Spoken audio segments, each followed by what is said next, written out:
What's up, everyone? This is Anthony Gallegos from IGN alongside Sergey Titov, executive producer on The War Z.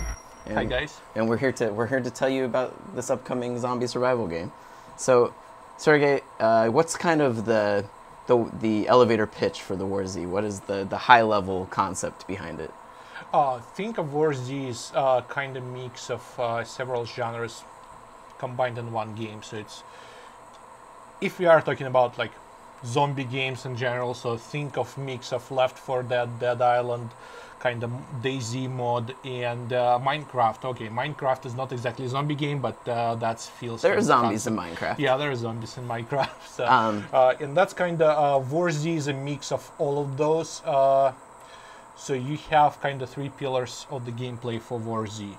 One is survival and world exploration, so where you get into the world and explore the world. Right, which is what we're kind of hearing. Yeah, that's basically what we are doing right now.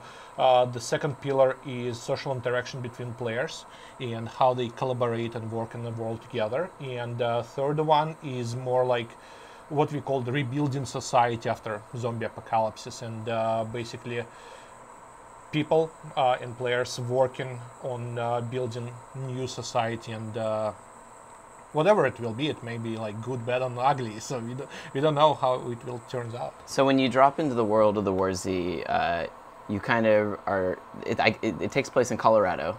This first map that you guys are releasing with. It's we called it internally Colorado, but it's not like 100%. Exactly, it's an interpretation. Yeah. It's a world, yeah. So that's our first map. We have more maps in the works, but that's first one. And you basically drop into the world, and you don't know how world works. You don't know what the world mechanics are, and you start exploring and basically trying to find out like all things about the world, all things about zombies. And so a big part of the sort of what kind of makes, you know, the mechanics behind the War Z is that on top of, besides fighting zombies, you're also having to kind of stave off things like starvation, yes. you know, dehydration.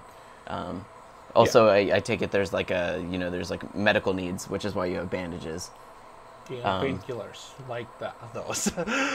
Yes, you have to maintain your health, and you have your food level and water level. It's on left lower corner. And basically, as you go through the world, you obviously get dehydrated. You become hungry, so you should keep looking for those. Also, you have your general health and your, let's say, health bar and health level. If you got hit, it goes down. If you got infected by zombies, it can go down as well. So the world that we're seeing before us, how big is the world, the initial map of the War Z?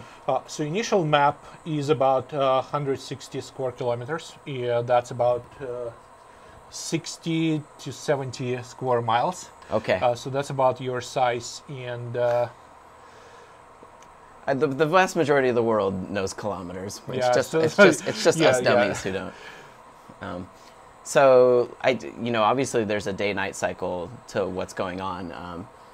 Yeah, right now, so we are kind of like it's dawn of new day, and our day-night cycle is around 4 to 5 hours of real world. So basically, if you're playing the game for like 8 hours straight, you'll get like a couple days in the game. So where do the zombies in the game tend to spawn? Do they tend to spawn around like areas that are necessary, like, you know, for supplies, or like how do you encourage players to engage with zombies?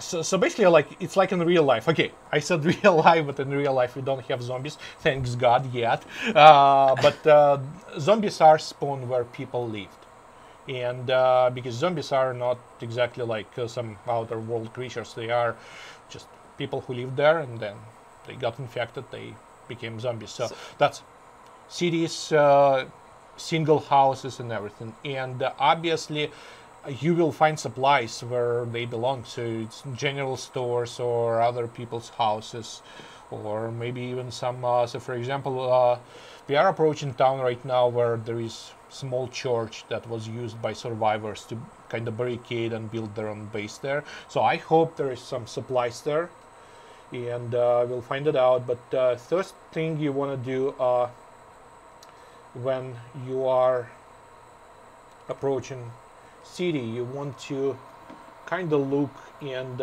try to kind of scout and see what's around. Scout, see what's going on, and what kind of zombies you're probably going to encounter there, because it gives you a lot of information when you're looking at the zombies. Some move faster, some move slower,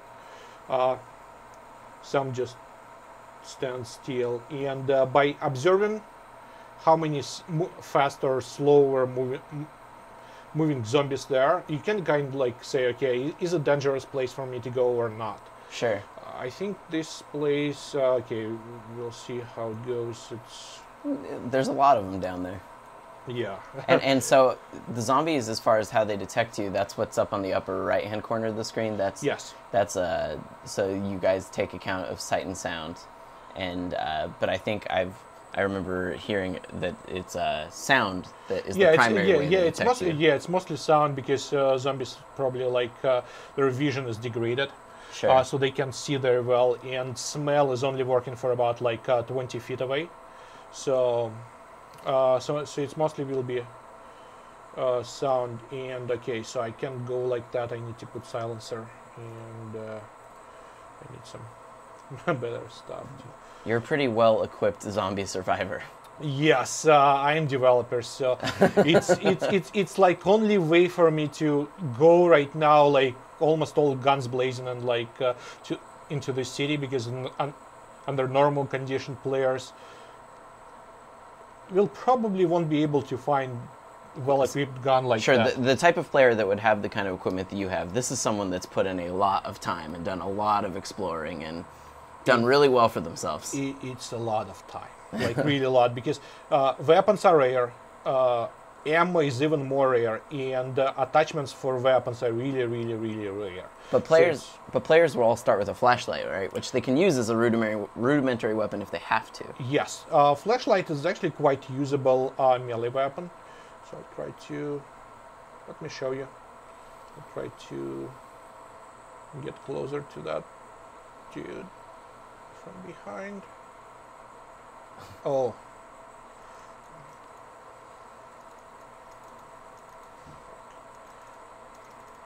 And I'm trying to hit her in the head, because only way to kill zombies in our game are headshots or blunt trauma to the head.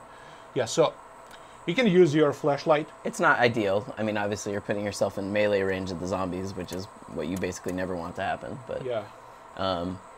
So, as far as you know, the bigger threat, though. I mean, obviously zombies are a big threat in the world, but War Z is a multiplayer game, so the big player interaction is obviously something that you guys want to drive as well, right? Yes, and for that, it just like obviously you will have encounters with players, and some players will be like douchebags, so to say, and start killing you. Some people will try to help you, but we just created several tools to encourage people to work together. One of that tools is what we call user-created missions. So basically in the game, let me just run away. So in the game, there are no NPCs or NPCs created missions. Yeah. So there are no quests that we created as developers or anything. So all quests that exist in the world are created by players. And players basically can create... Sorry, I'm putting some I was going to say, you can also create barricades. So you'll be safe there. So players can create quests for other players, and they can. We have some goals for missions that are predefined, and basically you can select from the list of kind of missions we pre-created. Like, okay, help me to kill 10 zombies, or bring me that items, or I won't put a bounty on the head of this guy, so he killed me once. So if there's a player that's being really mean to you, you can strike back against him. Yeah, or you can create what we call free-defined missions, and that's basically you can put whatever you want as mission goal. You can say, oh, I need a shrink to talk for half an hour, and you can put whatever rewards you want, and those missions are real test for. Oh, how he get 10? Real test for trust between players. Yeah, I was gonna say it's on the honor system at that point. Yeah, because basically. I mean, I will take this time to note that everything that everyone's seeing, this is a pre-alpha build it's pre-alpha of the build. War Z. Yeah. I mean, that's the thing, is that you guys are planning on doing you don't even have a firm release date for sure, like a wide release date, because from what I understand is October is a target that you guys want to start letting in a small group of people and then grow it out from there. Yeah, we are targeting for October, for let's say mid of October, for start our kind of first public access to the game. And then as far as pricing goes, the plan is to have the War Z release as like a $30 standalone game. And that's it. No more. You get free content after that. Any content updates. That's it. Yes, it's basically like one-time fee. You're paying $30, and if you get into the beta, we probably will give you discount for that. Sure. And after that, all updates, all new maps, and everything is basically free for you. So you don't have to spend a cent on playing the game. Though you guys do support the game or have plans to support the game to some degree through optional microtransactions as well. Yes, you basically can spend the money to buy one of the kind of 3 in-game currencies, and you can spend cash to buy that. But from what I understand, everything is acquirable in the world. Yes, yes. So basically, think about that like this way. You can go into the world and find the items. Or you can go into the market, what we call marketplace, and buy certain items. Not all items, by the way. For example, you can buy weapons. Yeah, and those you have to earn. Yeah, you can't buy guns attachments. You can't buy most of the ammo, but certain things you obviously can buy. And those things, when you buy them, it's basically like a trade-off between. Do I want to go and spend 1 hour, half an hour trying to find this item, or do I want to just spend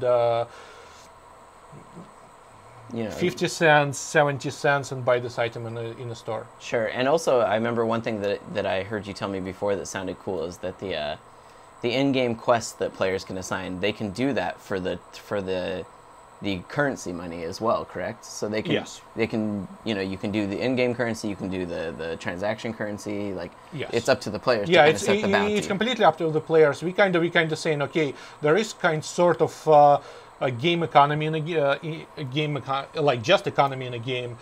We have gold as universal currency. Sure. We have dollars, which are kind of like. There is huge inflation, obviously, so you need lots of them. But at the same time, we don't enforce that on players. So we're saying, okay, that's common denominators in the game, but you can use whatever you want to pay for stuff in the game. What about as far as the like light RPG elements that you guys are doing in the games, like being able to? Because I know that one of the things that kind of sets us apart from its competition is that. Unless you're playing on hardcore mode, your character doesn't necessarily permanently die, and that's important because the character that you're working on, they will level up as they kill zombies, and then they can use the experience they gain to kind of augment their natural abilities, right? Yeah, it's not exactly level up. It's more like gaining experience, and you can spend those experience points on training. And basically, we call it skill tree, but it's effectively not the skill tree as you got used, for example, in World of Warcraft or, sure. or any other RPGs. There is no superhuman powers or anything, so you can't. Sure, you're not going to cast a fireball. Yeah, not just that. You can just learn the skill plus 10 to damage of your weapon, but skills are more like natural training. Like, for example, we have physical training tree that lets you carry more weight, and, or maybe sprint longer. You can see the orange. Sprint longer, or for gun proficiency training that let you reload slightly faster.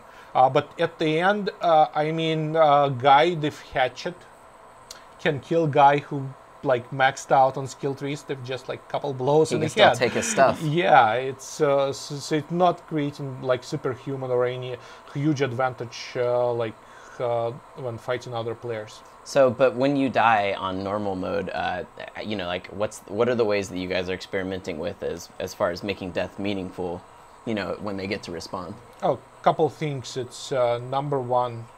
It's basically biggest thing is when you die in normal mode, your character became locked out for a certain period of time, and right now we kind of experimenting between 1 day or 2 days in real world. So you won't be able just to play this character for that period of time. Sure. You still have 5 slots. Sure. So you can create 5 characters, but okay, if you like this guy, if he's experienced enough. You could always delete a character too and make room for a new one, but yeah. you lose the skills, Yeah, the experience that you've gained. Plus you lose like all of your perks like leaderboard, position, and everything. So after the initial release, that you guys are doing in October with a limited release, what are the things that you guys kind of want to work on that you like, where you see War Z like evolving towards? I know you have to equip things. Don't worry. Probably next biggest thing that is already kind of in the testing, but we will release it shortly after first public release, is what like kind of mode. I wouldn't call it even mode, it's more like a feature. We don't have formal name for it, but we called it for now Stronghold or My Worlds. And that's basically ability for you to create your own small instant world on different, much smaller maps. So it's not this one huge map, it's much smaller maps that are around like 4 square kilometers in size. And those maps ranges from wide variety of environments, like starting of like simple things like cabin in the woods or single house farm, and up to the small town. And what you do in those worlds are completely different. It's like it's up to you what you do in that. It's like we don't enforce whatever why you need that, and that's good thing to create really cool emergent gameplay. As I explained before, we had like guys who sent us email and said, "Oh, can you get alpha access account for my wife?" And we asked like, "Why?" And he said like, "Oh yeah, I'm playing Farmville in War Z." And we're like, "What do you mean you're playing Farmville?" She's like, "Yeah, my wife, huge Farmville player. She's playing Farmville 2, and I'm playing Farmville 2 right now." And I try to recreate that experience in War Z. So we have item. It basically looks like a crate, but allows you to grow vegetables. So you need to pour water and everything. So guy is literally build a big farm. So basically, you can use these smaller worlds as kind of sanctuaries away from the public areas, and kind of to a limited degree do what you want with it. Exactly. And use it as like a storehouse for all your gear. And, exactly. So outside of that, though, I know that you guys created this big open world, and you can have, I know you guys are trying to sort it between like 70 and 100 players to a server, but then you're also going to have the option for players to rent their own servers and kind of run their own private worlds if they want, if they just want to play with their friends, for instance. Yes, for example, you can rent, as I said, smaller worlds, or you can just create your own server, same way you do in any other game like Battlefield or any other, like DayZ, for example, too. Yeah. But unlike most of those services, you don't need to create your own. So basically, you don't need to go to services like game servers or i3D or something and create an account, enter your credit card, create a server, configure that. We have server rental interface built into the game. So from the game menu, you will be able to rent as many servers as you want. So it's a lot more user friendly. Yeah, it's much more easier for user. As far as pricing and that goes, all that stuff's still being worked out. Yeah. Well, did you have anything else that you wanted to kind of hit upon? I think we hit upon a lot of the major points of what you guys are doing with the War Z. Yeah, I only want to say thanks for all of our community. We had like really good community that really involved in the game, and they basically are a driving force. They driving force for whatever we are doing, and we think that when we release the game, when we launch the game, that's basically for us not just okay, we made a product, wrap up, sell it, oh cool, profit. No, for us it's just start of long road together with our fans and our players and our community to make a game that they want to play. So that's kind of a brief overview of the War Z. Just as a reminder, what you're seeing here, this is all pre-alpha gameplay. So there's non-final animations, non-final sounds. All that's still being worked on very lovingly by Sergey and his team. And for a lot more on the War Z, you can keep it locked to IGN.